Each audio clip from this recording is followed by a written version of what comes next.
Hi friends, welcome to Social Science class. Social Science ക്ലാസ്സിലേക്ക് എല്ലാ വിദ്യാർത്ഥികൾക്കും സ്വാഗതം. 10ാം ക്ലാസ് ഹിസ്റ്ററിയിലെ നാലാമത്തെ ചാപ്റ്റർ ആയിട്ടുള്ള British exploitation and resistance, British ചൂഷണവും ചെറുത്തുനിൽപ്പുകളും എന്നുള്ള ചാപ്റ്റർ ആണ് ഇന്ന് ഇവിടെ നാം ചർച്ച ചെയ്യാൻ പോകുന്നത്. കഴിഞ്ഞ 3 യൂണിറ്റുകളും കഴിഞ്ഞ 3 ചാപ്റ്ററുകളും നിങ്ങൾ നന്നായിട്ട് പഠിച്ചിട്ടുണ്ടാകുമെന്ന് വിചാരിക്കുന്നു.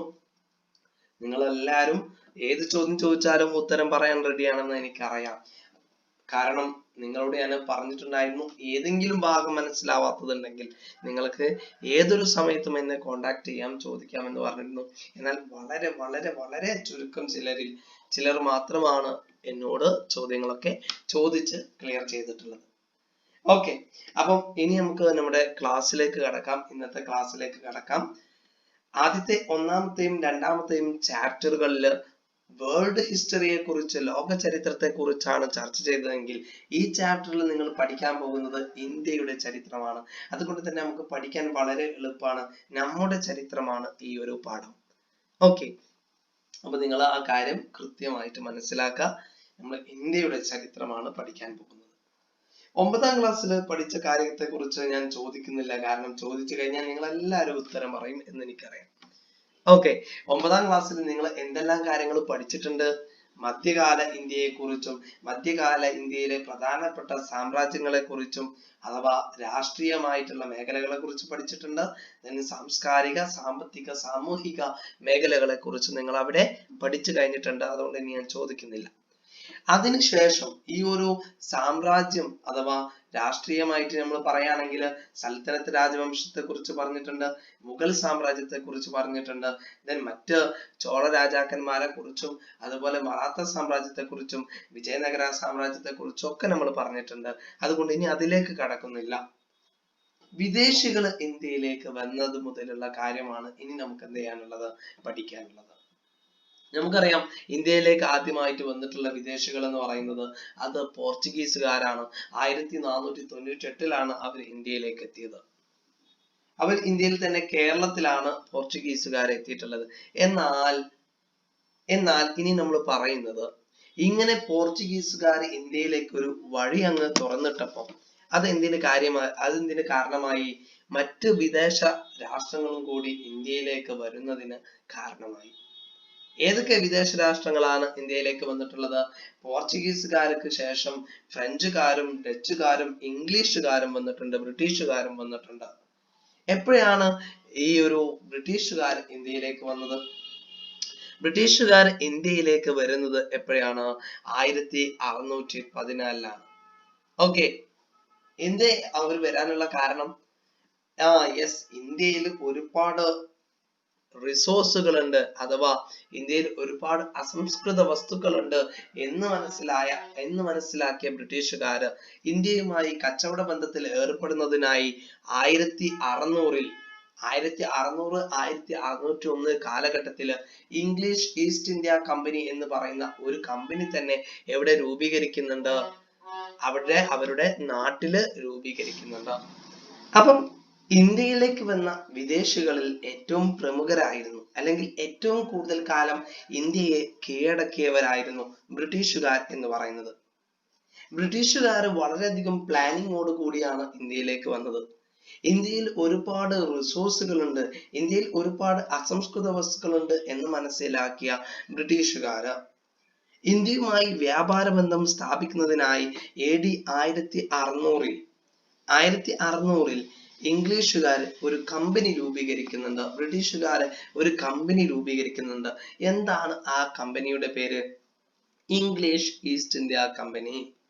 അപ്പൊ ഇന്ത്യയുമായി കച്ചവട ബന്ധത്തിൽ ഏർപ്പെടുന്നതിന് വേണ്ടിയിട്ട് ഒരു കമ്പനി ഉണ്ടാക്കി. ആ കമ്പനിയാണ് ഏത്? English east India company. അങ്ങനെ ഇംഗ്ലീഷ് ഈസ്റ്റ് ഇന്ത്യ കമ്പനി ഇന്ത്യയിലേക്ക് വരികയും ഇന്ത്യയിൽ തന്നെ അവർ ഗുജറാത്തിലെ സൂറത്ത് എന്ന് പറയുന്ന സ്ഥലത്ത് എന്ത് ചെയ്യുന്നു, അവിടുത്തെ ഭരണാധികാരിയെ സ്വാധീനിച്ചുകൊണ്ട് ഒരു കച്ചവട കേന്ദ്രം ആരംഭിക്കുകയും ചെയ്യുന്നുണ്ട്. ഓക്കെ, അപ്പം എവിടെയാണ് അവർ കച്ചവട കേന്ദ്രം തുടങ്ങുന്നത്? 1614 ഗുജറാത്തിലെ സൂറത്ത് എന്ന് പറയുന്ന സ്ഥലത്ത് എന്ത് ചെയ്യുന്നു, ഒരു കച്ചവട കേന്ദ്രം ആരംഭിക്കുന്നു. ഓക്കെ, അപ്പൊ ആ കാര്യം നിങ്ങൾ കൃത്യമായിട്ട് മനസ്സിലാക്കണം.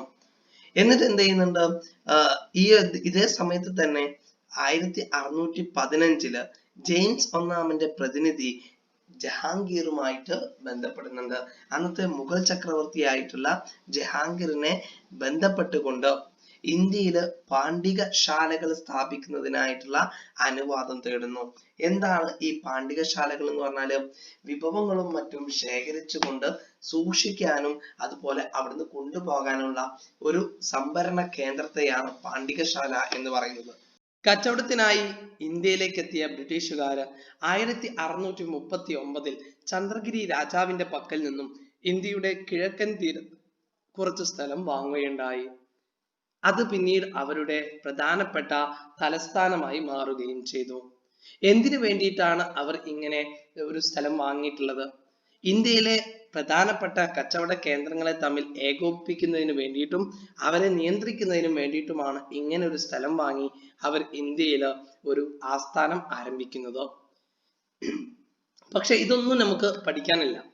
നമുക്ക് പഠിക്കാനുള്ളത് 1757 പ്ലാസി യുദ്ധം മുതലാണ്. ശരിക്ക് ഇന്ത്യയിലെ രാഷ്ട്രീയമായിട്ട് അധികാരം സ്ഥാപിക്കുന്നത് ബ്രിട്ടീഷുകാർ അഥവാ English east India company 1757 Plassey യുദ്ധം മുതലാണ് ഇന്ത്യയിലെ രാഷ്ട്രീയ മേഖലയിൽ അധികാരം സ്ഥാപിച്ചെടുക്കാൻ ശ്രമിക്കുന്നത്. എന്തായിരുന്നു പ്ലാസി യുദ്ധം ഉണ്ടാകുന്നതിനുള്ള കാരണം? നിങ്ങൾ മുൻ ക്ലാസ്സിൽ പഠിച്ചിട്ടുണ്ട്. എന്തായിരുന്നു പ്ലാസി യുദ്ധത്തിനുള്ള കാരണം? കൊൽക്കത്തയിൽ സിറാജുദ്ദൗളയുടെ അഥവാ ബംഗാളിലെ നവാബായ സിറാജുദ്ദൗളയുടെ അനുമതിയില്ലാതെ ബ്രിട്ടീഷുകാർ കൊൽക്കത്തയിൽ എന്ത് ചെയ്യുന്നു? ഒരു കോട്ട നിർമ്മിക്കുന്നു. അപ്പൊ സിറാജുദ്ദൗള എന്ന് പറയുന്ന ബംഗാളിലെ നവാബിന്റെ അനുമതി ഇല്ലാതെയാണ് അവരെന്ത് ചെയ്യുന്നത്? ഈ കോട്ട നിർമ്മിക്കുന്നത്. ഇതിൽ പ്രകോപിതനായ സിറാജുദ്ദൗള ബ്രിട്ടീഷുകാർക്കെതിരെ യുദ്ധം കോപ്പുകൂട്ടുന്നു, അല്ലെങ്കിൽ യുദ്ധത്തിന് തയ്യാറാകുന്നു. ഇതിനെ തുടർന്ന് 1757 പ്ലാസി എന്ന് പറയുന്ന സ്ഥലത്ത് വെച്ച് സിറാജുദ്ദൗളയും ബ്രിട്ടീഷ് ഈസ്റ്റ് ഇന്ത്യ കമ്പനി അഥവാ ഇംഗ്ലീഷ് ഈസ്റ്റ് ഇന്ത്യ കമ്പനിയും തമ്മിൽ ഇംഗ്ലീഷ് ഈസ്റ്റ് ഇന്ത്യ കമ്പനിയുടെ സൈന്യവുമായി തമ്മിൽ ഏറ്റുമുട്ടുകയും യുദ്ധത്തില് കമ്പനിയുടെ സൈന്യം വളരെ എളുപ്പത്തിൽ വിജയിക്കുന്നു. എങ്ങനെയാണ് ഈ ഒരു ഇംഗ്ലീഷ് ഈസ്റ്റ് ഇന്ത്യ കമ്പനി ഇന്ത്യയിലെ ബംഗാളിലെ പ്രബലനായിട്ടുള്ള സിറാജുദ്ദൗളയെ പരാജയപ്പെടുത്തിയത്? അത് കൃത്യമായിട്ട് നമ്മളൊന്ന് അറിഞ്ഞു വെച്ചേക്കണം. അതിനുള്ള കാരണം വേറൊന്നുമല്ല, സിറാജുദ്ദൗളയുടെ സൈന്യാധിപനായിരുന്ന മിർ ജാഫർ, എന്താ പറഞ്ഞിരിക്കുന്നത്? സിറാജുദ്ദൗളയുടെ സൈന്യാധിപനായിരുന്ന മിർ ജാഫറിനെ ആര് കൈക്കലാക്കുന്നുണ്ട്? ബ്രിട്ടീഷുകാര് കൈക്കലാക്കുന്നുണ്ട്. അദ്ദേഹത്തിന് ഒരു ഓഫർ കൊടുക്കുന്നുണ്ട്. എന്താണ് ഓഫർ? ഈ പ്ലാസി യുദ്ധത്തില് സിറാജുദ്ദൗളയെ പരാജയപ്പെടുത്താൻ സഹായിച്ചാൽ നിങ്ങളെ ബംഗാളിന്റെ നവാബായിട്ട് മാറ്റിത്തരാം എന്ന് പറയുന്നുണ്ട്. ഈ ഓഫറിൽ ആര് വീഴുന്നു? മിർ ജാഫർ വീഴുന്നു. മിർ ജാഫർ എന്ത് ചെയ്യുന്നു? ഇംഗ്ലീഷുകാരെ സഹായിക്കുകയും അതിന്റെ അടിസ്ഥാനത്തിൽ സിറാജുദ്ദൗള പരാജയപ്പെടുകയും ചെയ്യുന്നു. പ്ലാസി യുദ്ധത്തോട് കൂടിയാണ് ബ്രിട്ടീഷുകാരെ ഇന്ത്യയിലെ രാഷ്ട്രീയ മേഖലയുടെ സ്വാധീനം അല്ലെങ്കിൽ നിയന്ത്രണം ഏറ്റെടുക്കാൻ തുടങ്ങിയത്. അവിടുന്ന് അങ്ങോട്ട് നിരവധി യുദ്ധങ്ങളിലൂടെ, നിരവധി പിടിച്ചടക്കലിലൂടെ ബ്രിട്ടീഷുകാർ 1857 ആയപ്പോഴേക്കും ഇന്ത്യയുടെ ഭൂരിഭാഗം പ്രദേശങ്ങളും ആരുടെ നിയന്ത്രണത്തിലാക്കി? ഈ ഒരു ബ്രിട്ടീഷുകാരുടെ നിയന്ത്രണത്തിലേക്ക് കൊണ്ടുവന്നു. ഇതാണ് അവിടെ നിങ്ങൾ കൃത്യമായിട്ട് അറിയേണ്ടത്. അപ്പം അവിടെ തീർന്നില്ല കേട്ടോ. പ്ലാസി യുദ്ധത്തെ തുടർന്ന് വീണ്ടും എന്തുണ്ടാകുന്നുണ്ട്? ബക്സാർ യുദ്ധം ഉണ്ടാകുന്നുണ്ട്. എന്താ ഈ ബക്സാർ യുദ്ധം എന്ന് പറഞ്ഞു കഴിഞ്ഞാല്? ബക്സാർ യുദ്ധം എന്ന് പറഞ്ഞാൽ അത് നടക്കുന്നത് എപ്പോഴാണ്? 1764 ബക്സാർ യുദ്ധം നടക്കുന്നത്. എന്താണ് ഈ ഒരു ബക്സാർ യുദ്ധം നടക്കാനുള്ള കാരണം എന്നറിയപ്പെടുന്നത്? നേരത്തെ പ്ലാസി യുദ്ധത്തിൻ്റെ അനന്തരഫലമായിക്കൊണ്ട് ബ്രിട്ടീഷുകാരുടെ സഹായത്താൽ അധികാരത്തിലേറിയ മിർ ജാഫർ എന്നാൽ അധികകാലം ഭരണം നടത്തിയില്ല. അദ്ദേഹത്തിൻ്റെ മകളുടെ ഭർത്താവായ മിർ കാസിം ബ്രിട്ടീഷുകാർക്ക് പണം നൽകിക്കൊണ്ട് ബംഗാളിൻ്റെ നവാബ് സ്ഥാനം കൈവശപ്പെടുത്തി. ബംഗാളിൻ്റെ നവാബ് സ്ഥാനം മിർ കാസിം കൈവശപ്പെടുത്തിയതോടുകൂടി ബ്രിട്ടീഷുകാർ കൊണ്ടുവന്ന ഒരുപാട് നിയമങ്ങൾ അദ്ദേഹം പിൻവലിച്ചു. അതിൽ ഏറ്റവും പ്രധാനപ്പെട്ടതായിരുന്നു ബ്രിട്ടീഷുകാർ വ്യാപാരികൾക്ക് ഏർപ്പെടുത്തിയ നികുതി പിൻവലിച്ചത്.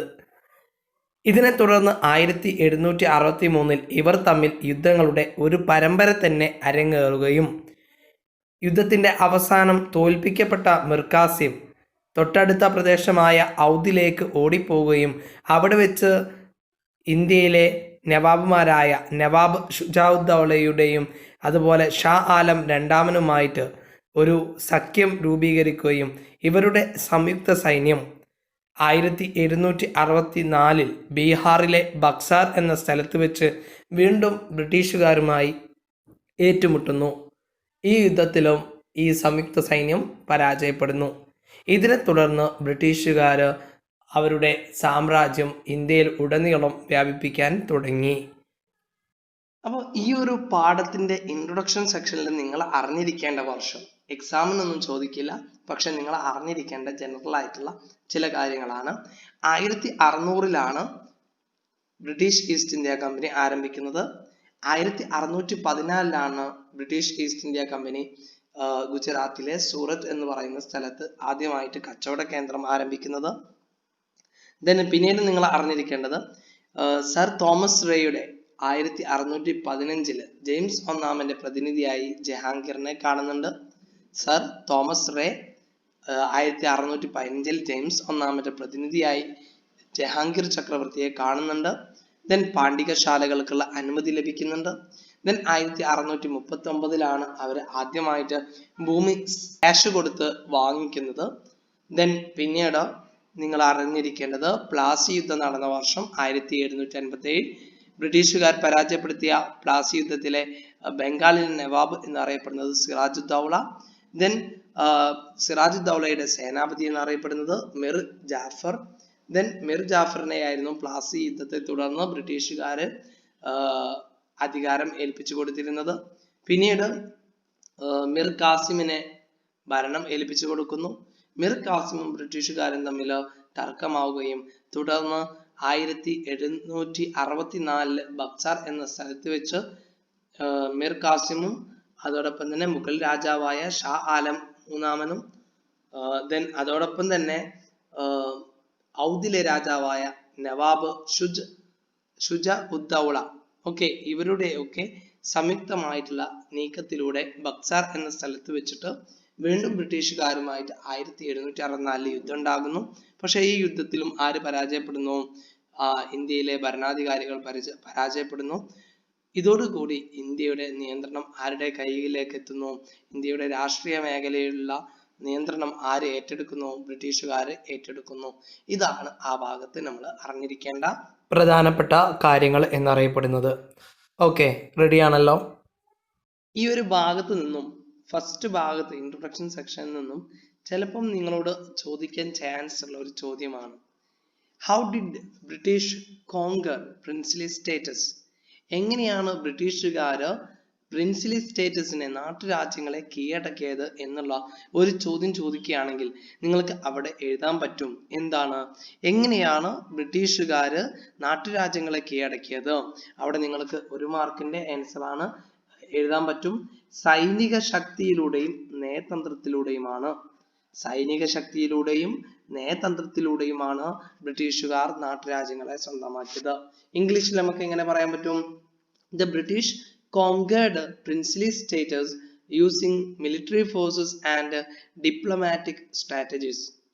The British conquered, ബ്രിട്ടീഷുകാർ കീഴടക്കിയിരുന്നു പ്രിൻസ്ലി സ്റ്റേറ്റസ്, നാട്ടുരാജ്യങ്ങളെ, യൂസിങ് മിലിറ്ററി ഫോഴ്സസ്, സൈനിക ശക്തി ഉപയോഗിച്ചുകൊണ്ടും, ആൻഡ് ഡിപ്ലോമാറ്റിക് സ്ട്രാറ്റജീസ്.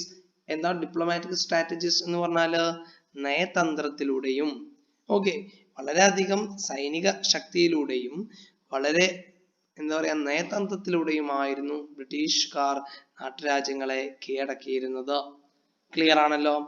രണ്ടാമതായിട്ട് അവിടെ നിങ്ങൾ അറിഞ്ഞിരിക്കേണ്ടതാണ് 1757 പ്ലാസി യുദ്ധം മുതൽ 1857 ഒന്നാം സ്വാതന്ത്ര്യ സമരം വരെ 100 വർഷ കാലയളവ് 100 വർഷ കാലയളവിലാണ് ഇന്ത്യൻ ഉപഭൂഖണ്ഡത്തിന്റെ വലിയൊരു ഭാഗം പ്രദേശങ്ങളും ആരുടെ ഭരണത്തിന് കീഴിലായത്? ബ്രിട്ടീഷുകാരുടെ ഭരണത്തിന് കീഴിലായത്. Then ഇന്ത്യൻ ഉപഭൂഖണ്ഡത്തിന്റെ ഏകദേശം 63% ബ്രിട്ടീഷുകാരുടെ നേരിട്ടുള്ള നിയന്ത്രണത്തിലായിരുന്നു. അത് ഇംഗ്ലീഷിൽ പറയുന്നുണ്ട്. It was during the span of 100 years between the Battle of Plassey in 1757 and the First War of Indian Independence in 1857 that a major part of India came under the British rule. Okay, the next പറയുന്നത് Indian ഉപഭൂഖണ്ഡത്തിന്റെ ഏകദേശം 63% ബ്രിട്ടീഷുകാരുടെ നേരിട്ടുള്ള നിയന്ത്രണത്തിന് കീഴിലായിരുന്നു. അല്ലെ, ബ്രിട്ടീഷുകാരുടെ നേരിട്ടുള്ള നിയന്ത്രണത്തിന് കീഴിലായിരുന്നു ഇന്ത്യൻ ഉപഭൂഖണ്ഡത്തിന്റെ ഏകദേശം 63%. അതാണ് പറയുന്നത്.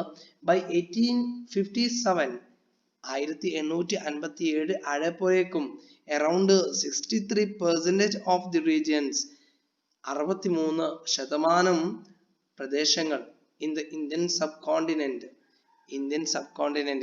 ഇന്ത്യൻ ഉപഭൂഖണ്ഡത്തിലെ 63% പ്രദേശങ്ങളും had come under the direct control of the British. ബ്രിട്ടീഷുകാരുടെ ഡയറക്റ്റ് കൺട്രോളിലേക്ക് മാറിയിട്ടുണ്ട്. Okay, then the rest of the regions were ruled by native kings who had been subjugated to the British. ബാക്കിയുള്ള പ്രദേശങ്ങളെല്ലാം ആരുടെ കീഴിലായിരുന്നു? ബ്രിട്ടീഷുകാരുടെ തന്നെ നിയന്ത്രണത്തിലുള്ള നാട്ടുരാജാക്കന്മാരായിരുന്നു ഭരിച്ചിരുന്നത്.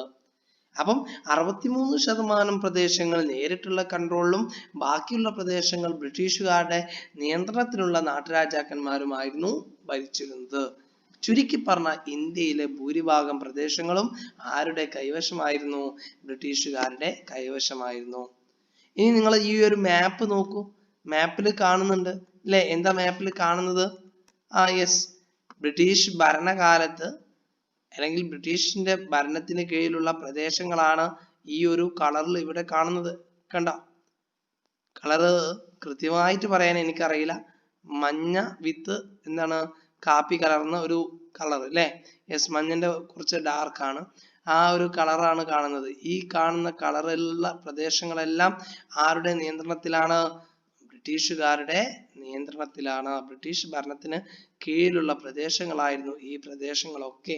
ബംഗാളൊക്കെ നോക്ക് നിങ്ങൾ, അടക്കി വാണിട്ടുണ്ട് അല്ലെ? ദെൻ ഈ പ്രദേശങ്ങളൊക്കെ ആരുടെ നിയന്ത്രണത്തിലായിരുന്നു? ബ്രിട്ടീഷുകാരുടെ നിയന്ത്രണത്തിലായിരുന്നു, നേരിട്ടുള്ള നിയന്ത്രണത്തിലായിരുന്നു. ക്ലിയർ ആണോ? ഇനി നമുക്ക് പഠിക്കാനുള്ളത് ബ്രിട്ടീഷ് നയങ്ങളുടെ പ്രത്യാഘാതങ്ങൾ അല്ലെ? The impact of the British policies ആണ് ഇനി നമുക്ക് പഠിക്കാനുള്ളത്. വളരെ ഇമ്പോർട്ടന്റ് ആണ്. ഇവിടുന്ന് അങ്ങോട്ടാണ് ശരിക്കും നമ്മൾ പഠിക്കേണ്ടത് കേട്ടോ. എക്സാമിന് വരുന്ന ചോദ്യങ്ങളാണ് ഇനി ഞാൻ പറയുന്നത്. ഓക്കെ, ചരിത്രം നിങ്ങൾ ഒരു കഥ പോലെ മനസ്സിലാക്കി വെച്ചാൽ മതി. പക്ഷെ പഠിക്കേണ്ട കാര്യങ്ങൾ പക്ക ക്ലിയർ ആയിട്ട് കറക്റ്റ് ആയിട്ട് തന്നെ പഠിച്ചു വെച്ചേക്കാം. ബ്രിട്ടീഷ് നയങ്ങളുടെ the impact of the British policy, British നയങ്ങളുടെ പ്രത്യാഘാതങ്ങൾ എന്തൊക്കെയാണ് എന്നുള്ള കാര്യം നിങ്ങൾ തീർച്ചയായിട്ടും അറിഞ്ഞിരിക്കണം. British impact of the British policies പറയുന്ന സമയത്ത് നിങ്ങൾ ആദ്യം തന്നെ നോക്കേണ്ടത് എന്താണ്? യെസ്, ആർക്കായിരിക്കും ബ്രിട്ടീഷുകാരുടെ ഈ ഒരു ഭരണം കൊണ്ട് കോട്ടം ഉണ്ടായിട്ടുണ്ടാവുക? ഏറ്റവും ആദ്യം നമ്മൾ പറയേണ്ട, ഏറ്റവും പ്രയാസങ്ങൾ അനുഭവിച്ച വിഭാഗം എന്ന് പറയേണ്ടത് ആരായിരുന്നു? കർഷകരായിരുന്നു. ആരായിരുന്നു? കർഷകരായിരുന്നു. അപ്പൊ കർഷകരായിരുന്നു ഏറ്റവും കൂടുതൽ പ്രയാസം അനുഭവിച്ചിരുന്ന വിഭാഗം എന്നറിയപ്പെടുന്നത്. ബ്രിട്ടീഷ് ആധിപത്യത്തിന്റെ ദുരിതം ആദ്യം അനുഭവിച്ചവരിൽ അല്ലെങ്കിൽ ഏറ്റവും കൂടുതൽ അനുഭവിച്ചവരിൽ ആദ്യം തന്നെ ഏറ്റവും കൂടുതൽ അനുഭവിച്ചത് ആര് തന്നെയായിരുന്നു? കർഷകരായിരുന്നു. അതിനുള്ള കാരണം എന്തായിരുന്നു? ഭൂനികുതി നയങ്ങളായിരുന്നു. എന്താണോ? ഭൂനികുതി നയങ്ങൾ.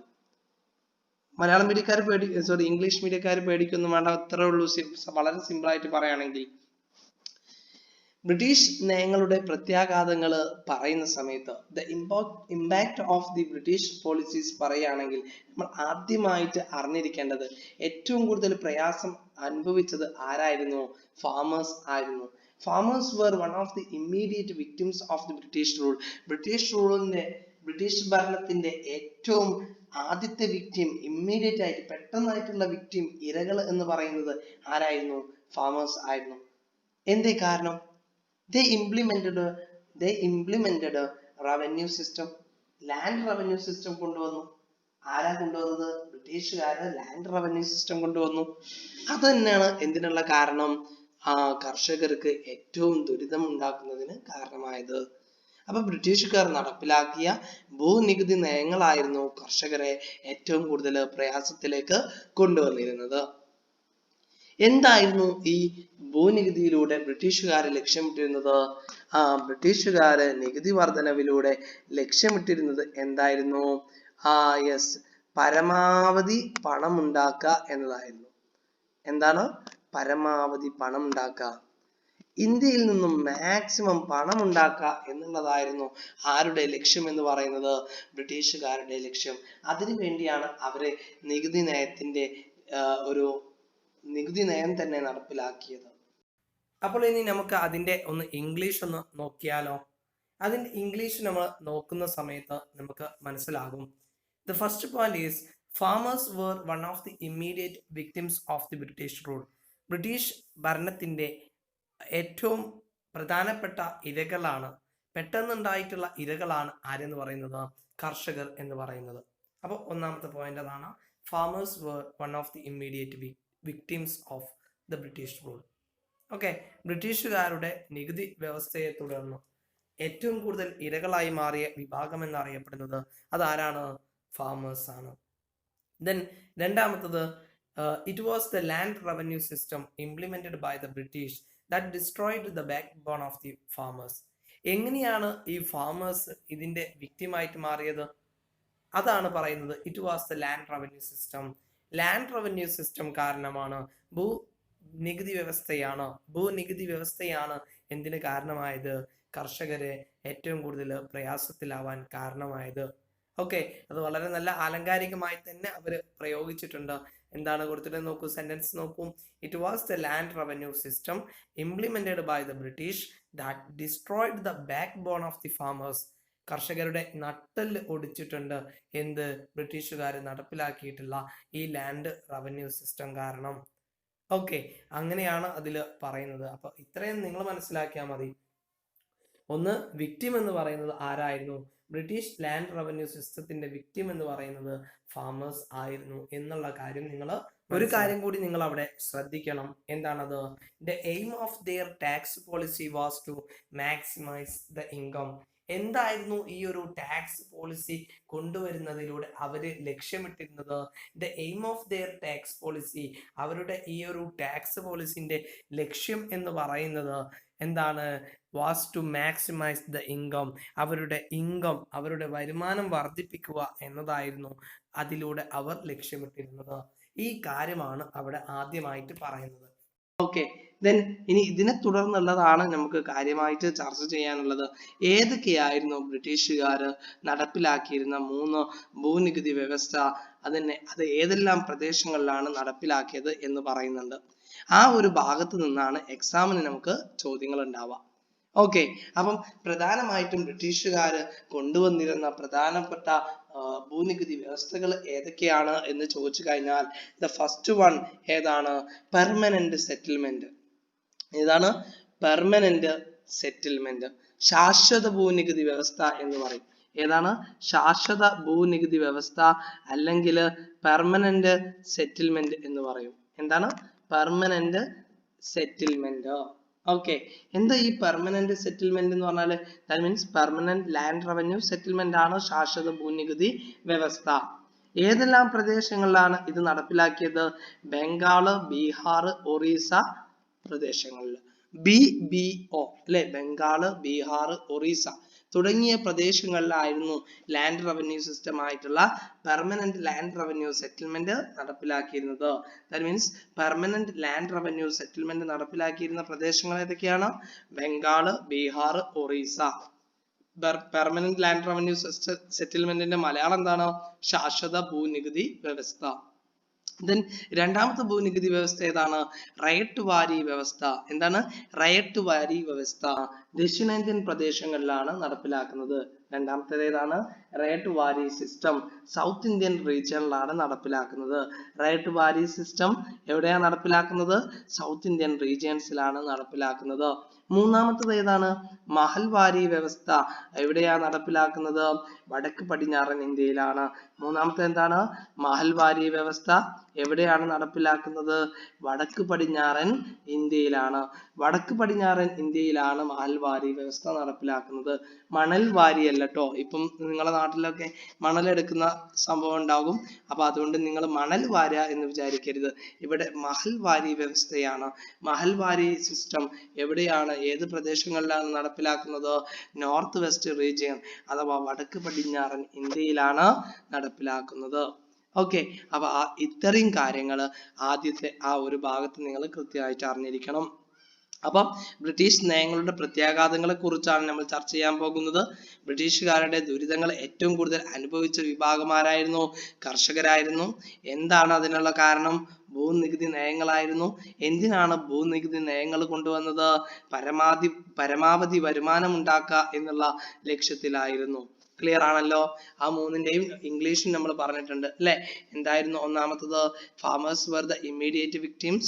then രണ്ടാമത്തത് land revenue policies destroyed them. then next മൂന്നാമത്തത് പറയുന്നത് the aim of their tax policy was to maximize the income. അല്ലെ? the aim of their tax policy was to maximize income.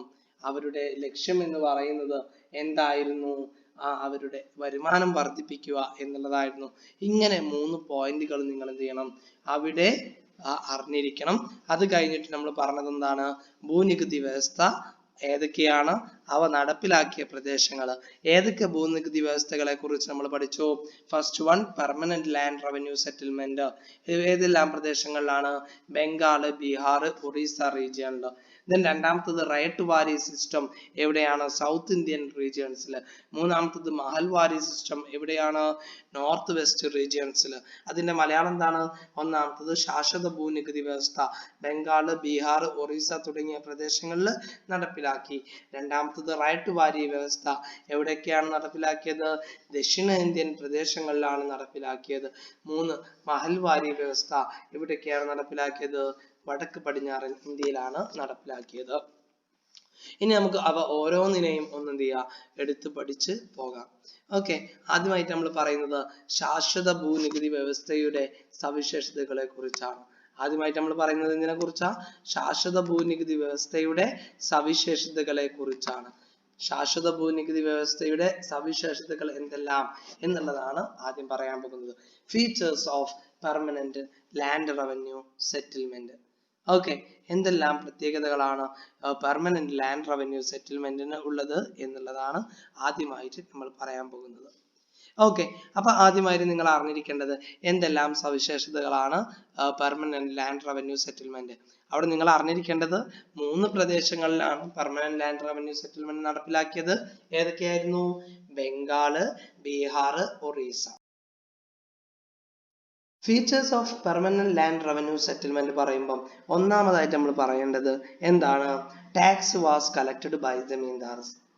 ജമീന്ദാർമാരായിരുന്നു നികുതി പിരിച്ചിരുന്നത്. ജമീന്ദാർമാരായിരുന്നു നികുതി പിരിച്ചിരുന്നത്. Tax was collected by zamindars. അതാണ് പറയുന്നത്. ഇവിടെ മലയാളത്തിൽ ഡീറ്റെയിൽ ആയിട്ട് കൊടുത്തിട്ടുണ്ട്. ശാശ്വത ഭൂനികുതി വ്യവസ്ഥയിൽ ഒരു പ്രദേശത്തെ നികുതി പിരിച്ചെടുത്തിരുന്നത് ജമീന്ദാർമാർ ആയിരുന്നു. എന്താ പറഞ്ഞിരിക്കുന്നത്? ശാശ്വത ഭൂനികുതി വ്യവസ്ഥയിൽ ഒരു പ്രദേശത്തെ നികുതി പിരിച്ചെടുത്തിരുന്നത് ജമീന്ദാർമാരായിരുന്നു. ശാശ്വത ഭൂനികുതി വ്യവസ്ഥയിൽ ഒരു പ്രദേശത്തെ നികുതി പിരിച്ചെടുത്തിരുന്നത് ആരായിരുന്നു? ജമീന്ദാർമാരായിരുന്നു. അതാണ് first point. Tax was collected by zamindars. then രണ്ടാമത്തെ നോക്കൂ. നികുതി പിരിവിന് അധികാരമുണ്ടായിരുന്ന പ്രദേശത്തെ മുഴുവൻ ഭൂമിയുടെയും ഉടമസ്ഥൻ ജമീന്ദാർമാരായിരുന്നു. നികുതി പിരിവിന് അധികാരമുണ്ടായിരുന്ന പ്രദേശത്തെ മുഴുവൻ ഭൂമിയുടെയും ഉടമസ്ഥൻ ആരായിരുന്നു? ജമീന്ദാർമാരായിരുന്നു. ഇത്രയേ ഉള്ളൂ. ഒരു സ്ഥലത്തെ അല്ലെങ്കിൽ ഒരു പ്രദേശത്തെ നികുതി പിരിവിന് അധികാരമുണ്ടായിരുന്ന വ്യക്തി ജമീന്ദാർ. ആ ഏരിയയിലുള്ള മുഴുവൻ എന്ത് ചെയ്യും? നികുതിയും കളക്ട് ചെയ്തത് അദ്ദേഹമായിരുന്നു. ഓക്കെ, അപ്പൊ ഒരു പ്രദേശത്തിന് ഒരു ഉടമസ്ഥൻ ഉണ്ടായിരിക്കും. അത് ആരായിരുന്നു? ജമീന്ദാറാണ്. ഓക്കെ, അപ്പൊ നികുതി പിരിവിന് അധികാരം ഉണ്ടായിരുന്ന വ്യക്തിയാണ് ആ പ്രദേശത്തിന്റെ ഉടമസ്ഥൻ എന്നറിയപ്പെടുന്നത്. അതാണ് രണ്ടാമത്തെ point. Zamindar was the owner of the land. Zamindar was the owner of the land. ആ പ്രദേശങ്ങളുടെ ഉടമസ്ഥൻ ആരായിരുന്നു? ജമീന്ദാർ ആയിരുന്നു. അതാണ് രണ്ടാമത്തെ പോയിന്റ്. വളരെ സിമ്പിൾ ആണ്. നികുതി പിരിവിന് അധികാരമുണ്ടായിരുന്ന പ്രദേശത്തെ മുഴുവൻ ഭൂമിയുടെയും ഉടമസ്ഥൻ ജമീന്ദാർമാരായിരുന്നു. എന്തായാലും ഇംഗ്ലീഷിൽ നമുക്ക് എങ്ങനെ സിമ്പിൾ ആയിട്ട് പറയാൻ പറ്റും? Zamindar was the owner of the entire land. Okay, ആ പ്രദേശത്തിന്റെ മൊത്തം ഉടമസ്ഥൻ ആരായിരുന്നു? ജമീന്ദാർമാരായിരുന്നു. ദെൻ മൂന്നാമത്തെ പോയിന്റ് നോക്ക്. ജമീന്ദാർ ഭൂ ഉടമകളായതോടുകൂടി യഥാർത്ഥ കർഷകൻ കുടിയാന്മാരായി മാറി. കുടിയന്മാരായി എന്നല്ല, കുടിയാന്മാരായി. എന്താ ഈ കുടിയാന്മാർ എന്ന് പറഞ്ഞാല്? ജമീന്ദാർമാർ ഭൂ ഉടമകളായതോടുകൂടി യഥാർത്ഥ കർഷകൻ കുടിയാന്മാരായി മാറി എന്ന് പറഞ്ഞാല് എന്താണ്? യെസ്, കുടിയാന്മാർ എന്ന് പറഞ്ഞു കഴിഞ്ഞാൽ മുതലാളിമാരുടെ ഭൂമിയിൽ എന്താ പറയാ താമസിക്കുന്ന ഒരു വിഭാഗം. അപ്പൊ അവര് ചിലപ്പോൾ എന്ത് ചെയ്യേണ്ടി വരും? പാട്ടം നൽകേണ്ടി വരും, അല്ലെങ്കിൽ ഫ്രീ ആയിട്ട് കൃഷി ചെയ്യേണ്ടി വരും. ഈ മുതലാളിമാർ എന്തെങ്കിലും കൊടുത്താൽ അത് മാത്രം ലഭിക്കുന്നവരായി മാറും. ഓക്കെ, അപ്പൊ ജമീന്ദാർ ഭൂ ഉടമകളായതോടുകൂടി ജമീന്ദാർമാരുടെ എന്താ പറയാ കാരുണ്യത്തിൽ ജീവിക്കുന്ന ഒരു വിഭാഗമായിട്ട് ആര് മാറി? കർഷകന്മാർ മാറി. അപ്പൊ ഇതാണ് പറയുന്നത്, ജമീന്ദാർമാർ ഭൂ ഉടമകളായതോടുകൂടി യഥാർത്ഥ കർഷകർ കുടിയാന്മാരായി മാറി. ഇംഗ്ലീഷിൽ എങ്ങനെ പറയും? Yes, farmers became the tenants. എന്താണ്? farmers became the tenants. മൂന്നാമത്തെ പോയിന്റ് എന്താണ്? farmers became the tenants. കർഷകർ എന്തായിട്ട് മാറി? കുടിയാന്മാരായി മാറി, tenants ആയി മാറി, tenants ആയി മാറി. ക്ലിയർ ആണോ? അപ്പൊ tenants എന്ന് പറയുന്നത് ആരാണ്? കുടിയാന്മാര് എന്ന് പറഞ്ഞാൽ എന്താ പറയാ ജമീന്ദാർമാരുടെ ഭൂമിയിൽ ജീവിക്കുന്ന അവർക്ക് വേണ്ടി ജോലി ചെയ്യുന്ന കർഷകര്. ഓക്കെ, ദെൻ ചിലപ്പോ ചില സ്ഥലങ്ങളിൽ എന്ത് ചെയ്യും? അവര് ഒരു നിശ്ചിത തുക ആർക്ക് നൽകണം? ഈ ഒരു മറ്റേ ജമീന്ദാർമാർക്ക് നൽകിക്കൊണ്ടാണ് അവര് ജീവിച്ചിരുന്നത്. ഇതിനു പുറമെ അവര് ജോലി ചെയ്ത് കിട്ടുന്ന ക്യാഷ് ആർക്ക് നികുതിയായി കൊടുക്കും വേണം? ബ്രിട്ടീഷുകാർക്ക് നികുതിയായിട്ട് കൊടുക്കുകയും വേണം. ഓക്കെ, ഇതാണ് ജമീന്ദാർമാർ ഭൂ ഉടമകളായതോടുകൂടി യഥാർത്ഥ കർഷകർ കുടിയാന്മാരായി മാറി. ഇംഗ്ലീഷിൽ നിങ്ങൾക്ക് ഷോർട്ട് ആക്കി തന്നെ എഴുതാം, farmers became the tenants. Next പറയുന്നത് to pay up to 60% of the yield as tax. to pay നൽകണമായിരുന്നു up to 60%, 60% പോലും of the yield, വിളവിന്റെ 60% പോലും എന്തായി നൽകണം?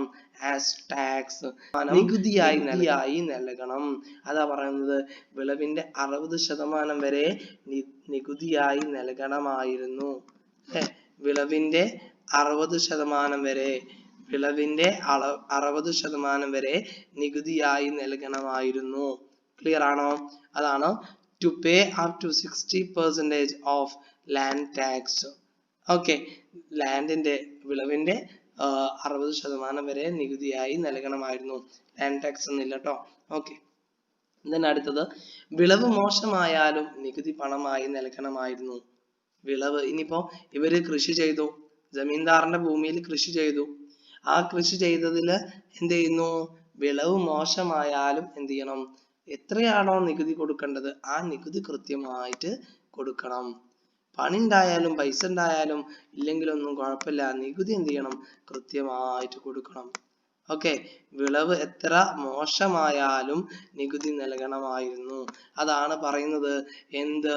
എന്താ അവിടെ പറയുന്നത്? നോക്കൂ നിങ്ങൾ, even at the time of poor yield, വിളവ് വളരെ മോശമായിരുന്നാലും tax was to be paid. അപ്പൊ നിങ്ങൾ എന്ത് നൽകണം? നികുതി നൽകണം.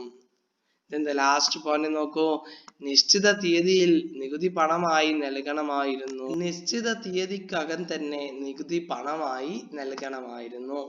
നിശ്ചിത തീയതിക്കകം തന്നെ നികുതി പണമായി നൽകണമായിരുന്നു. അപ്പൊ അതാണ് അവസാനത്തെ പോയിന്റ്. എന്താണ്? Tax to be paid in cash, പണമായിട്ട് തന്നെ എന്ത് ചെയ്യണം? നികുതി നൽകണമായിരുന്നു. Tax to be paid in cash. ഉണ്ടാക്കുന്ന സാധനം കൊണ്ടുപോയി കൊടുത്താൽ പോരാ, മറിച്ച് എന്ത് ചെയ്യണം, അത് വിറ്റ് അതിന്റെ പണം കൊണ്ടുപോയി കൊടുക്കണം, നികുതി പണമായി തന്നെ നൽകണമായിരുന്നു. അപ്പൊ ഇതായിരുന്നു ശാശ്വത ഭൂനികുതി വ്യവസ്ഥയുടെ സവിശേഷതകൾ. എത്ര സവിശേഷതകൾ പറഞ്ഞു? 6 പറഞ്ഞു. ഇത് കൃത്യമായിട്ട് പഠിക്കണം. എല്ലാ പരീക്ഷയ്ക്കും ഇതിൽ നിന്ന് ഒരു 4 മാർക്ക് ചോദ്യം വരാറുണ്ട്. കാക്കൊല പരീക്ഷക്കാണ് സാധാരണ വരാറുള്ളത്. കാക്കൊല പരീക്ഷക്ക് ശാശ്വത ഭൂനികുതി വ്യവസ്ഥയോ അല്ലെങ്കിൽ റൈറ്റ് വാരി സിസ്റ്റമോ അല്ലെങ്കിൽ മഹൽ വാരി സിസ്റ്റമോ ഏതെങ്കിലും ഒന്ന് സ്ഥിരമായിട്ട് ചോദിക്കാറുള്ളതാണ്. അതുകൊണ്ട് കൃത്യമായിട്ട് അറിഞ്ഞു വെച്ചേക്കാം. റെഡിയാണോ? യെസ്. അങ്ങനെയാണെങ്കിൽ അടുത്തതിലേക്ക് പോവാണ്. എന്താ അടുത്തത് എന്ന് പറയുന്നത്? അടുത്തത് എന്ന് പറയുന്നത് ആരാണ്? സോറി, ഏതാണ്? റൈറ്റ് വാരി സിസ്റ്റം അല്ലെ? കൈയിട്ട് വാരി അല്ല കേട്ടോ, റൈറ്റ് വാരി സിസ്റ്റം. റൈറ്റ് വാരി സിസ്റ്റം എന്ന് പറഞ്ഞാൽ എന്താ? യെസ്, അതിന് മുന്നേ ഒരു പോയിന്റ് വിട്ടുപോയിട്ടുണ്ട്. ആരാണ് ഈ ഒരു നയം നടപ്പിലാക്കിയത്?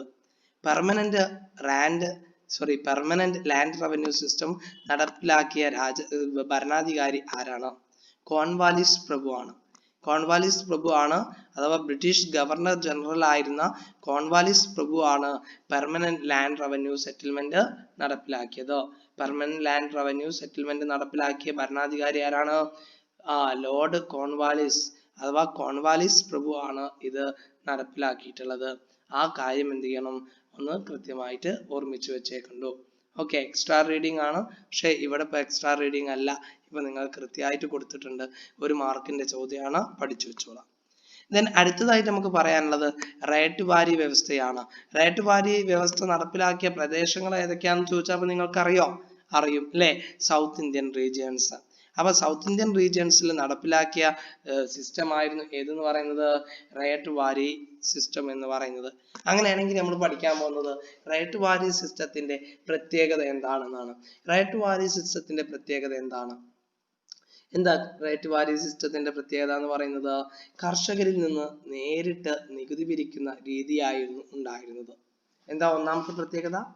കർഷകരിൽ നിന്നും നേരിട്ട് നികുതി പിരിക്കുന്ന രീതിയായിരുന്നു ഉണ്ടായിരുന്നത്.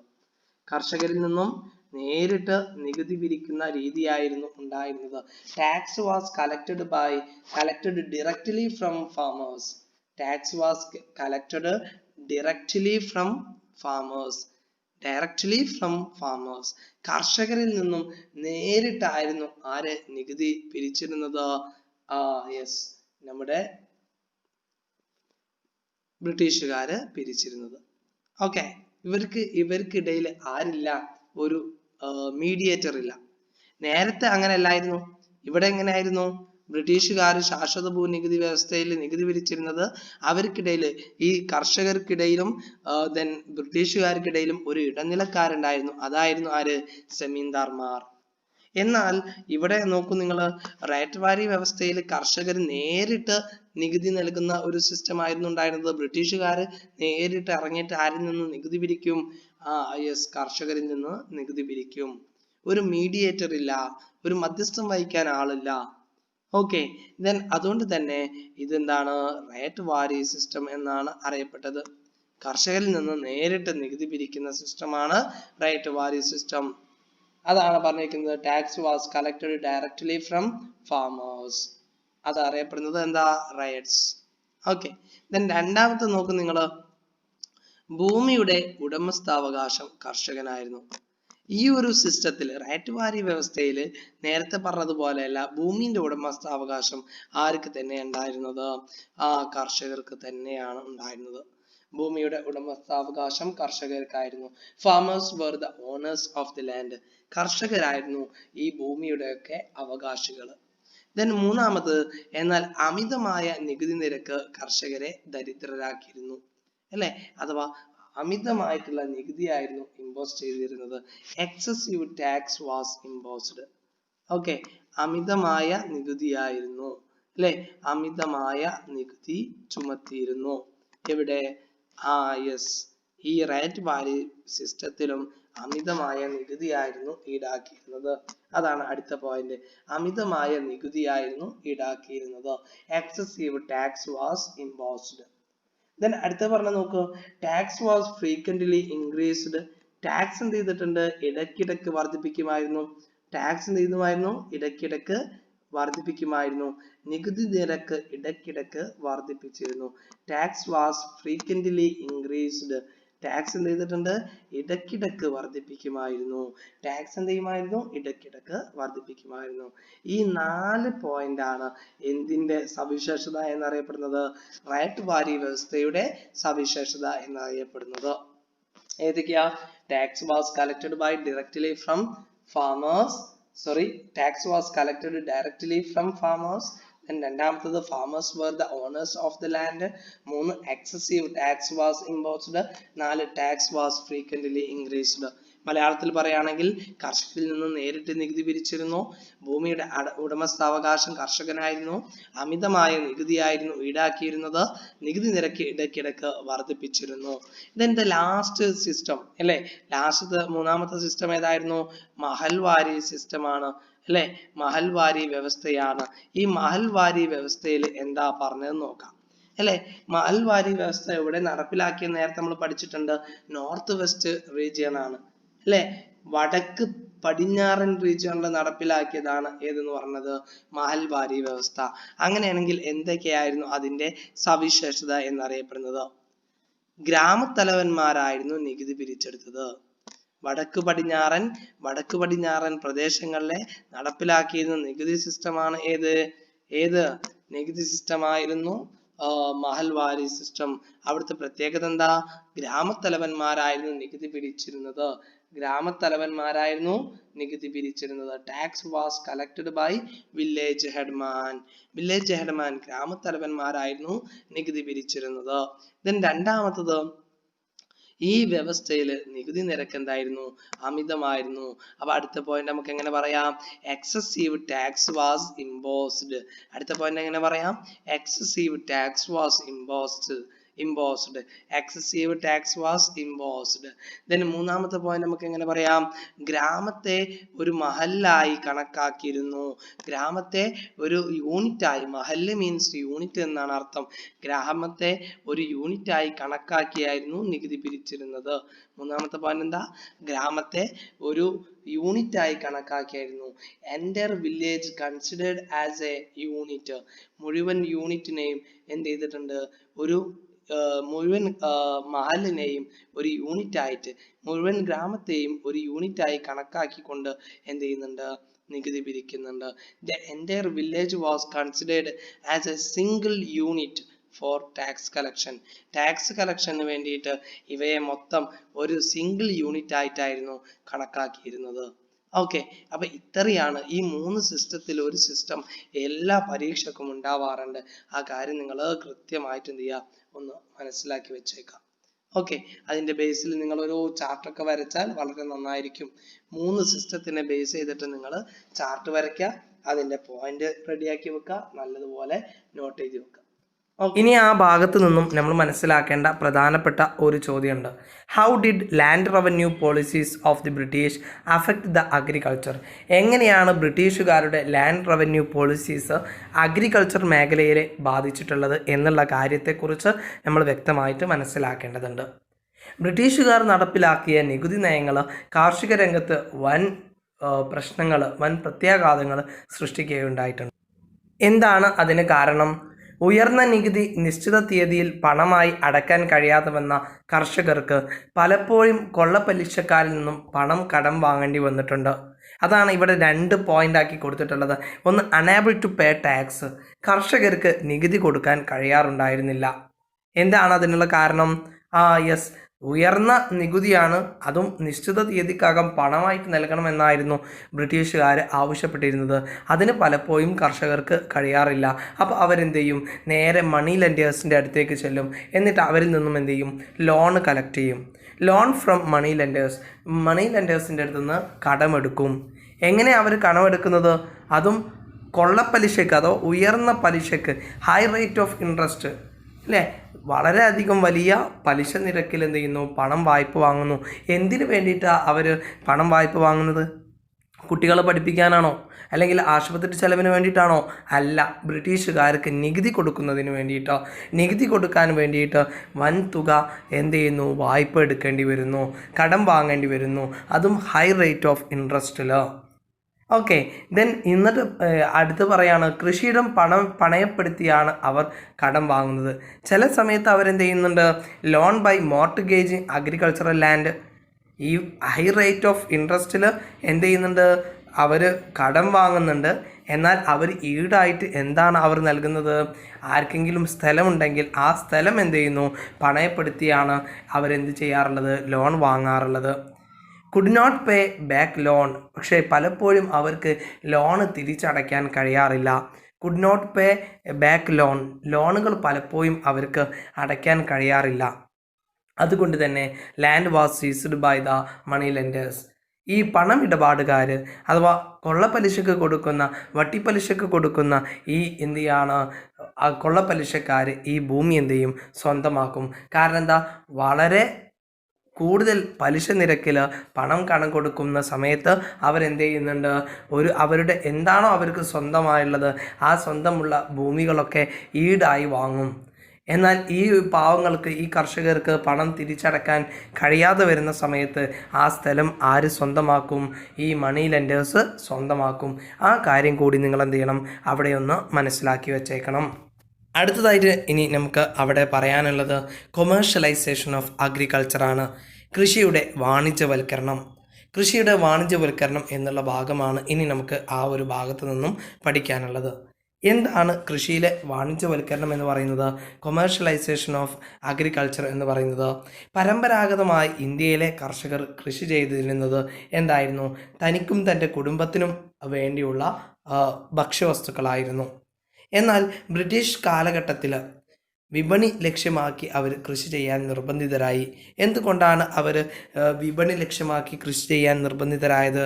വേറെ ഒന്നും കൊണ്ടല്ല, ബ്രിട്ടീഷ് ഭരണ കാലഘട്ടത്തിൽ നികുതി അമിതമായിരുന്നു. നികുതി പണമായി നൽകണമായിരുന്നു. നികുതി പണമായി നൽകണമെങ്കിൽ വെറും ഭക്ഷ്യവസ്തുക്കൾ മാത്രം കൃഷി ചെയ്താൽ നികുതി അടയ്ക്കാനുള്ള പണം കിട്ടില്ല. ഇത് മനസ്സിലാക്കിയ കർഷകർ എന്ത് ചെയ്യുന്നു, ബ്രിട്ടീഷ് ഭരണകാലത്ത് വളരെയധികം എന്ത് ചെയ്യുന്നു, വിപണി ലക്ഷ്യമാക്കി കൃഷി ചെയ്യാൻ തുടങ്ങി. അഥവാ ക്യാഷ് ക്രോപ്സ് കൃഷി ചെയ്യാൻ തുടങ്ങി. വിറ്റാൽ പണം കിട്ടുന്ന നാണ്യവിളകൾ കൃഷി ചെയ്യാൻ തുടങ്ങി. ഓക്കെ, അപ്പോൾ ഇതിനെയാണ് എന്തെന്ന് പറയുന്നത്, കൃഷിയുടെ വാണിജ്യവൽക്കരണം. ഒന്നും കൂടി നന്നാക്കി പറഞ്ഞു കഴിഞ്ഞാൽ, പരമ്പരാഗതമായ ഭക്ഷ്യവിളകൾക്ക് പകരം നാണ്യവിളകൾ വൻതോതിൽ കൃഷി ചെയ്യാൻ കർഷകർ നിർബന്ധിതമായി. ബ്രിട്ടീഷ് ഭരണകാലത്ത് പരമ്പരാഗതമായിട്ടുള്ള ഭക്ഷ്യവിളകൾക്ക് പകരം നാണ്യവിളകൾ വൻതോതിൽ കൃഷി ചെയ്യാൻ നിർബന്ധിതരായി. ഈ ഒരു മാറ്റത്തെയാണ് എന്തെന്ന് പറയുന്നത്, കൃഷിയുടെ വാണിജ്യവൽക്കരണം എന്ന് അറിയപ്പെടുന്നത്. കൃഷിയുടെ വാണിജ്യവൽക്കരണം എന്ന് പറഞ്ഞു കഴിഞ്ഞാൽ വളരെ സിമ്പിളാണ്. പരമ്പരാഗതമായ ഭക്ഷ്യവിളകൾക്ക് പകരം നാണ്യവിളകൾ കൃഷി ചെയ്യാൻ തുടങ്ങി. ഭക്ഷ്യവിളകൾക്ക് പറയുന്ന ഇംഗ്ലീഷ് പേരാണെന്ത്, ഫുഡ് ക്രോപ്സ് എന്ന് പറയുന്നത്. നാണ്യവിളകൾക്ക് പറയുന്ന ഇംഗ്ലീഷ് പേരാണെന്ത്, ക്യാഷ് ക്രോപ്സ് എന്ന് പറയുന്നത്.